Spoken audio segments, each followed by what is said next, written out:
I got funding then to go back for a year, my wife and I.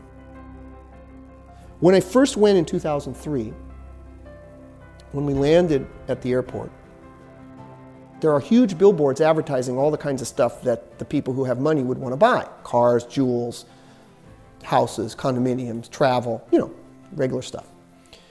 I'm looking out the taxi window in 2003 and I'm realizing that half the billboards are printed.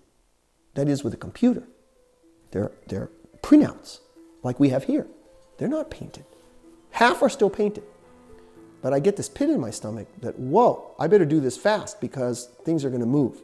Well, by the time I got my Fulbright to go back in 2004-05, when we got to the airport and we drove, I saw 0 painted billboards, not one.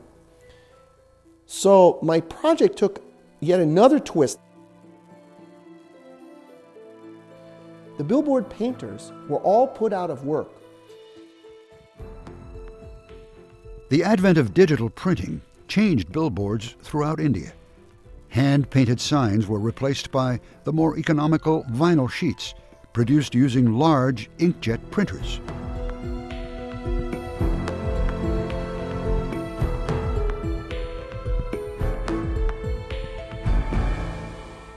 It took me almost 4 months to find a single painter because they no longer exist as painters. They're carpenters. They carry stuff at construction sites. They, do anything they can to make a living, but they don't do billboard painting anymore. It's gone, finished, kaput.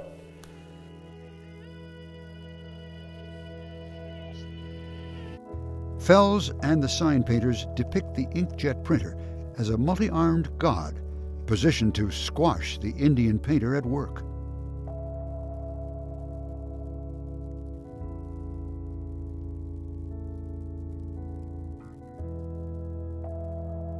I didn't paint any of the billboards, but I designed every one of them. And I gave the painters drawings, photographs, Photoshop stuff, collages, and I was there every single day for a year, working with them in the studio, and we thought up ideas together. It's just that I decided that it would be more powerful if it was all in their hand, but it was from our mind.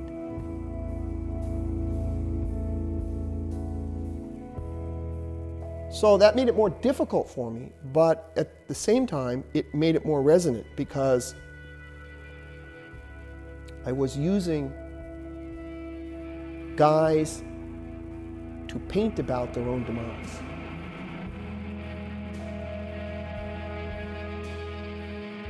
In this painting, Fels and his collaborators literally show the signboard painters of South India with their feet to the fire. So my collaboration with the painters became more than me just hiring them. It became a discussion, even though I could speak almost none of their language. And again, I think the power that's in these pieces is in part because it's their way of speaking through me. I became kind of the medium. Again, I didn't design it that way. It's just by following my nose, I kind of fell into it.